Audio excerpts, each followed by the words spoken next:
नमस्कार मित्रों, मैं कैलाश पंडित एक बार फिर आप लोगों के समक्ष उपस्थित हूँ सूरदास जी के द्वारा रचित भ्रमर गीत के एक पद की व्याख्या लेकर। आज मैं सूरदास जी के द्वारा रचित भ्रमर गीत के 5वें पद की व्याख्या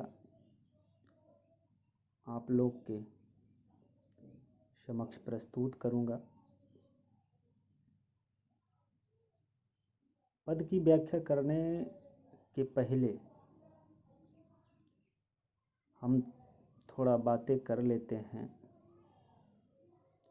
सूरदास जी के बारे में, साथ ही भ्रमर गीत के कुछ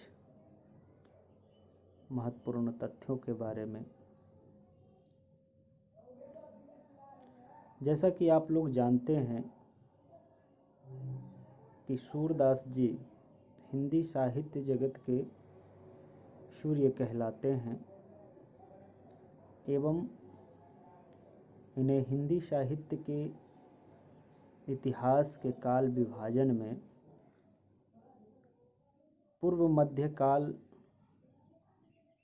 यानी भक्ति काल में रखा जाता है।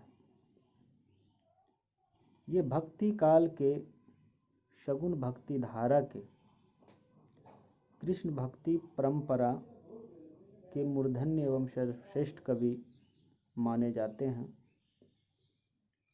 इनकी लेखनी श्री कृष्ण के विभिन्न लीलाओं के लिए खूब प्रखर होकर चली है। सूरदास के सूरसागर में संकलित भ्रमर गीत प्रसंग, जो कि एक परंपरा के रूप में आगे बढ़ी, विभिन्न कवियों ने इसे आत्मसात किया एवं इस प्रसंग की महत्ता को बढ़ाया। भ्रमर गीत प्रसंग में श्री कृष्ण अपने मित्र उद्धव को ब्रज भेजना चाहते हैं ताकि वहाँ का सुख समाचार मिले एवं अपना भी कुशल क्षेम वहाँ तक पहुँच जाए। वर्तमान में श्री कृष्ण मथुरा में विराजमान हैं। इसी वातावरण को जो उद्धव के ब्रज जाने के पहले वहाँ उत्पन्न हुई, सूरदास जी अपने इस पद में प्रस्तुत किया एवं प्रदर्शित करने की चेष्टा की है। और यह उत्पन्न स्थिति का कारण प्रेम मार्गी एवं ज्ञान मार्गी के बीच टकराव है। उद्धव ज्ञान मार्गी हैं एवं कृष्ण प्रेम उपासक। आज मैं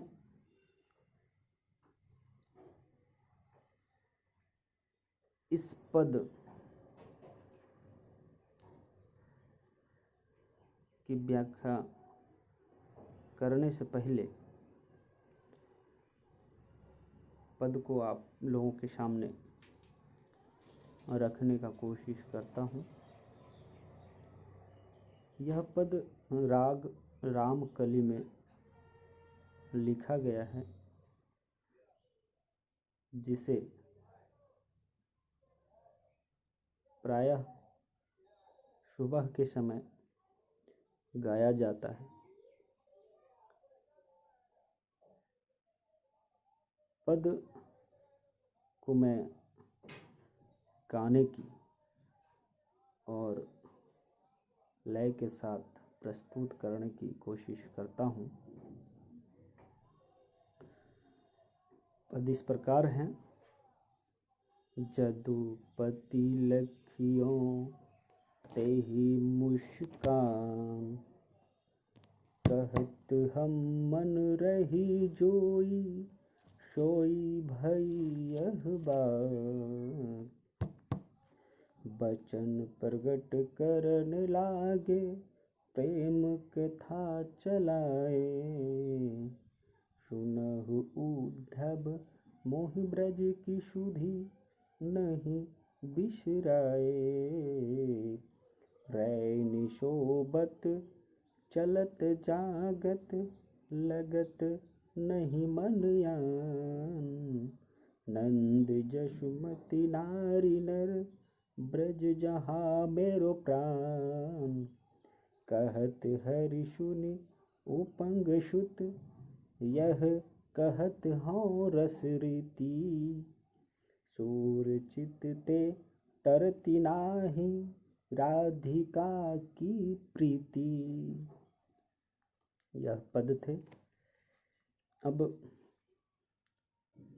इस पद में आए कठिन शब्दों के शब्दार्थ इस प्रकार हैं। यदुपति श्री कृष्ण, श्री कृष्ण को यदुपति भी कहा जाता है। यदुवंशी, यादवों के वंश के श्रेष्ठ। लखियों देखना, तेहि उसको उद्धव जी को। जोई जो, सुधि याद, रैनी रात, सोबत सोना, आन अन्यत्र कहीं और अन्य स्थान पर, ते से, तरति हटना, चित मन, प्रीति प्रेम प्यार। अब इस पद के संदर्भ इस प्रकार हैं। प्रस्तुत पद सूरदास जी के द्वारा रचित सूर सागर के भ्रमर गीत प्रसंग से उद्धृत है। साथ ही यह पद शुक्ल जी के द्वारा संपादित भ्रमर गीत सार में भी संकलित है।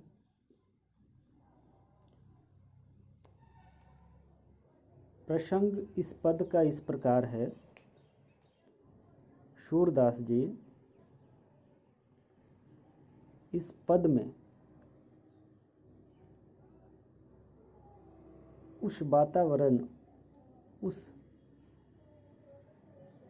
माहौल का चर्चा प्रस्तुत करते हैं जहाँ श्री कृष्ण के द्वारा ब्रज वासियों के प्रेम प्रसंग छेड़ने के उपरांत उद्धव जी द्वारा ज्ञान गर्भ में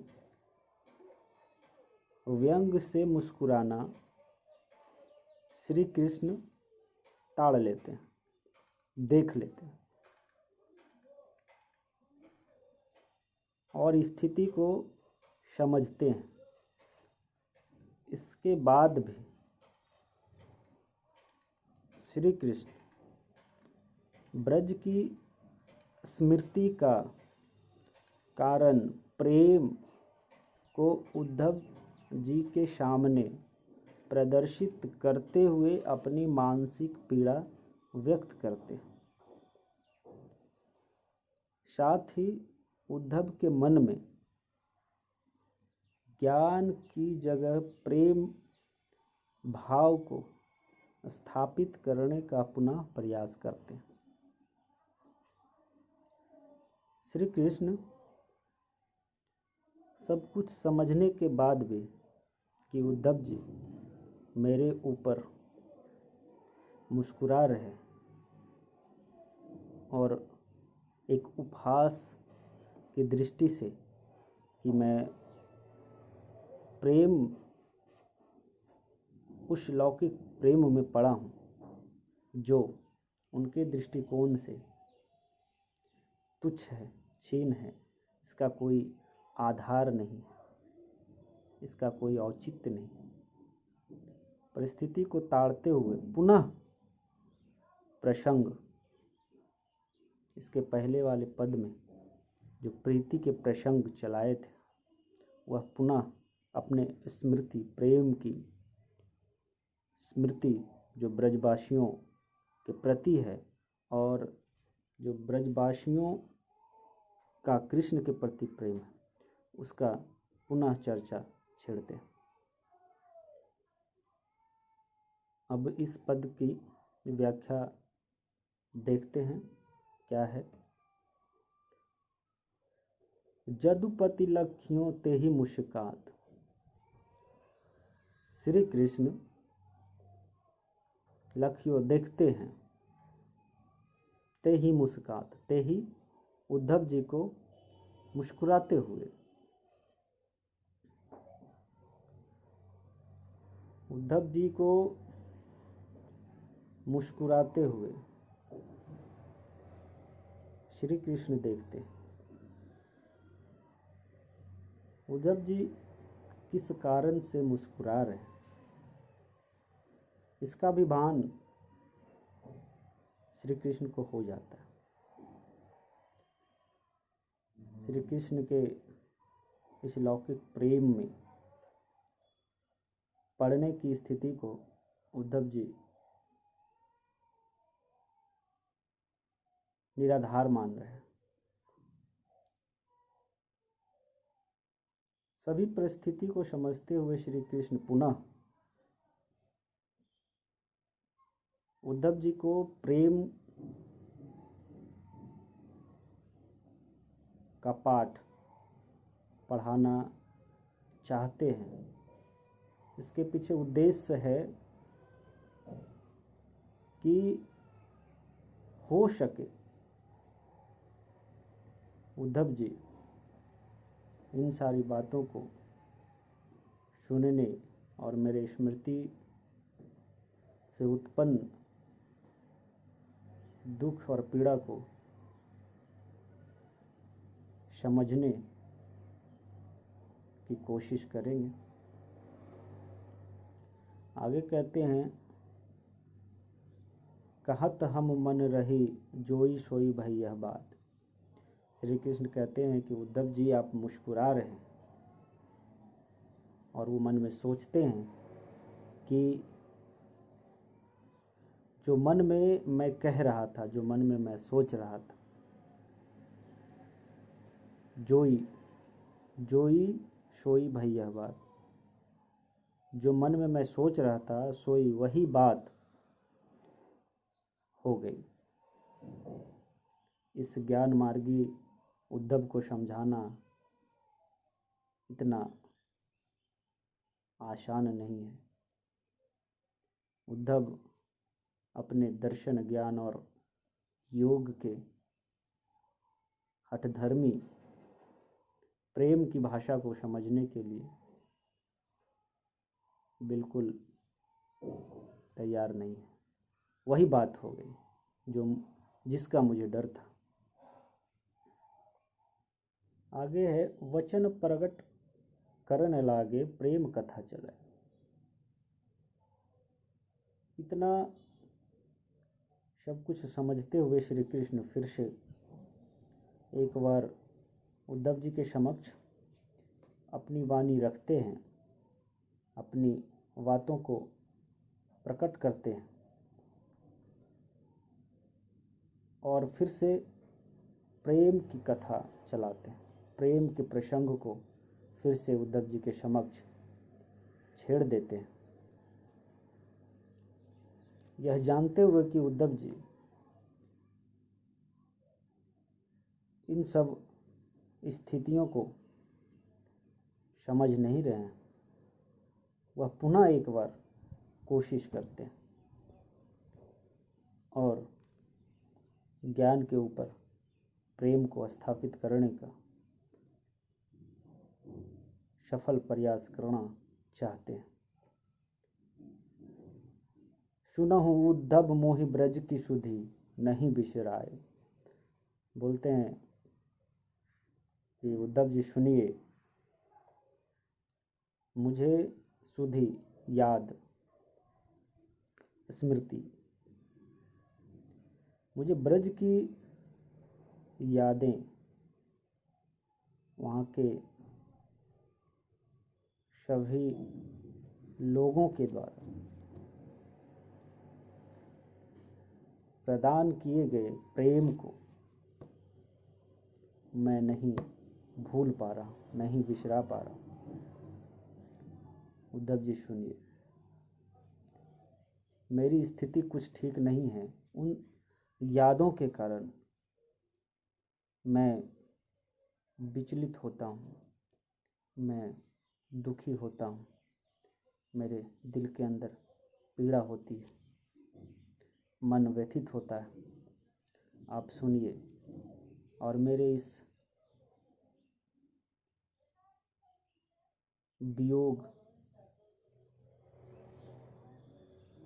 विह्वलता को समझने की कोशिश कीजिए। उसका याद, उस ब्रज की याद को मैं भुलाने का बहुत कोशिश करता हूँ, पर मेरे मन से, मेरे दिल से उस ब्रज की सुधी यादें बिल्कुल भूलती नहीं।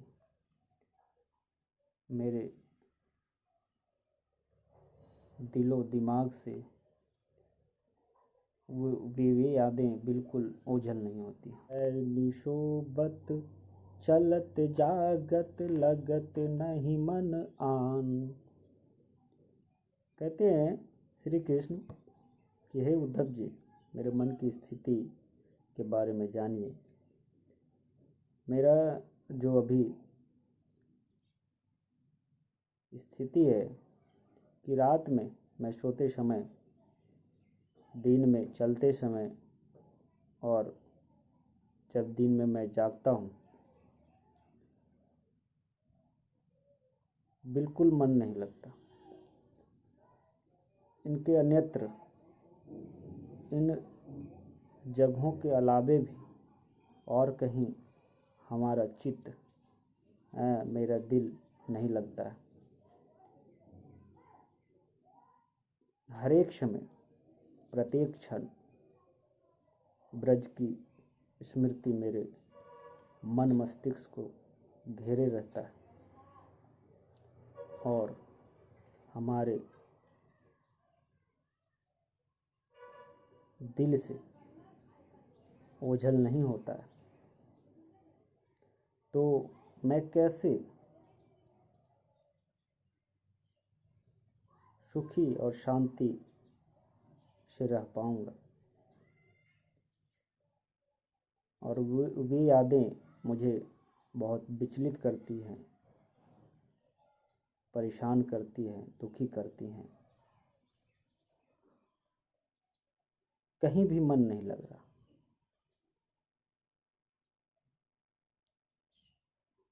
नंद जसुमति नारी नर ब्रज जहाँ मेरो प्राण। नंद बाबा, मेरे पिता नंद जी, यशोदा माता एवं ब्रज के जितने भी नर नारी, गोप, गोपियाँ, ग्वाल, सखा, मित्र, सभी में मेरा प्राण बसा है, अटका है। ऐसे मानो कि अगर यहाँ मैं और रहा तो मेरी प्राण निकल जाएंगे, क्योंकि मेरा प्राण उन सभी में बसा है जो ब्रज में निवास करते हैं।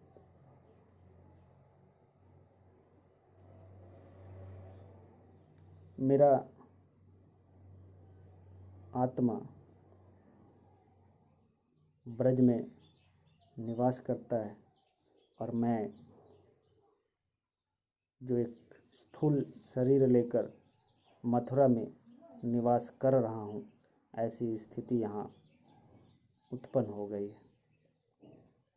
उद्धव जी, आप समझिए, मैं अपना दुख और किसी से नहीं बांट सकता, इसलिए मैं आपको सब कुछ बता रहा हूँ, समझा रहा हूँ, और मेरे इस कार्य में सहयोग दीजिए।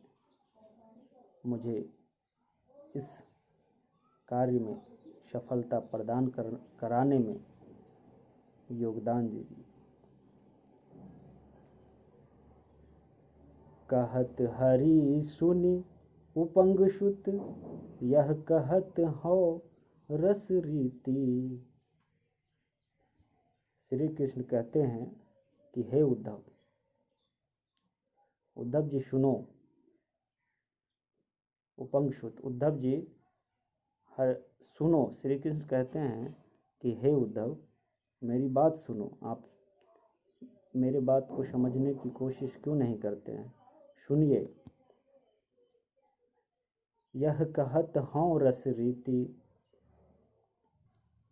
सुनो, प्रेम की रीति यही है जो मैं आपसे बता रहा हूँ। रस की रीति, रस प्रेम, प्रेम की रीति यही है, रस की रीति यही है, रस का नियम यही है जो आपको मैं बता रहा हूँ। मैं ब्रज के प्रेम बस ही मैं आज इस स्थिति में आ गया हूँ। प्रेम के कारण ही वहाँ की स्मृति और मेरे दिलो दिमाग में गहराता जा रहा है। आप समझिए, यही प्रेम की रीति, यही रस की रीति है। आगे है, सूरचित ते टरति नाही, राधिका की प्रीति। श्री कृष्ण वहाँ के संपूर्ण गोपियों में राधिका को सर्वश्रेष्ठ मानते थे और उनसे प्रेम करते थे।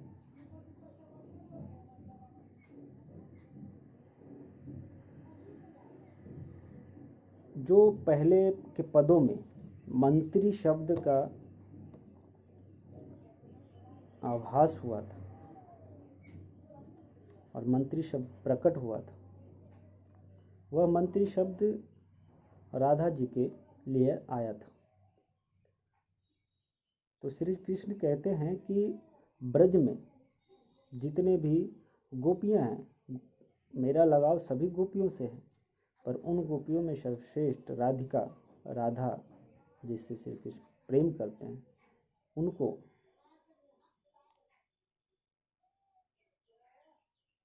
महत्ता प्रदान करते हैं, उनको महत्वपूर्ण मानते हैं। सूरदास जी कहते हैं कि श्री कृष्ण के चित्त से, उनके मन से राधिका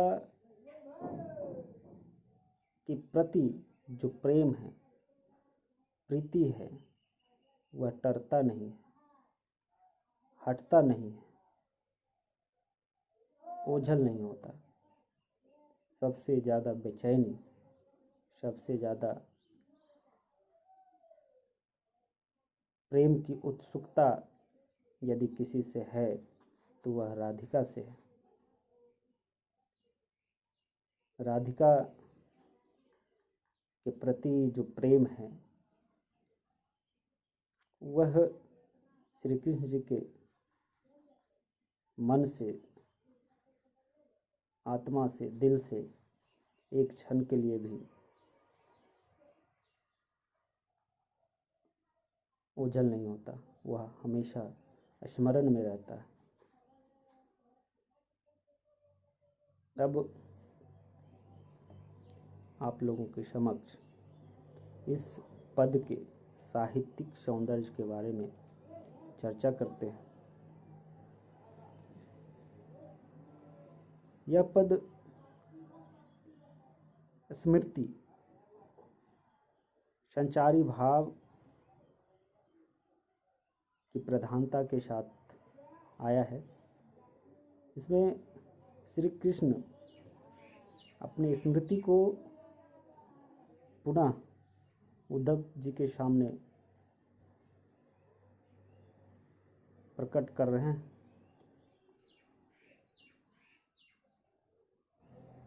तो स्मृति संचारी भाव का समावेश है इसमें। दूसरा है,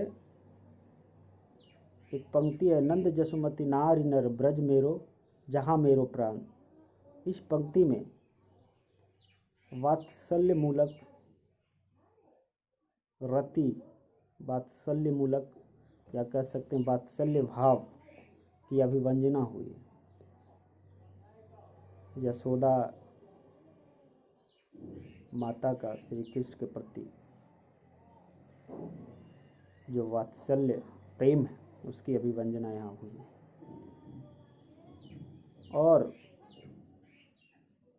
सुरचित ते टरति नाही राधिका की प्रीति, इस पंक्ति में दाम्पत्य रति, दाम्पत्य रति भाव का अभिव्यंजना यहाँ पर हुआ है, जिसमें श्री कृष्ण और राधिका के प्रेम को, आध्यात्मिक प्रेम को प्रदर्शित करने की कोशिश सूरदास जी ने यहाँ की है।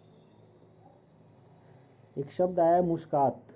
मुस्कात उद्धव जी के द्वारा मुस्कुराना, इस शब्द में व्यंग्य है और मुस्कात में व्यंजना है।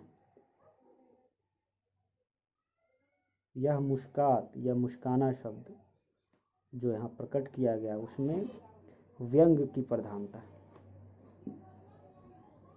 धन्यवाद।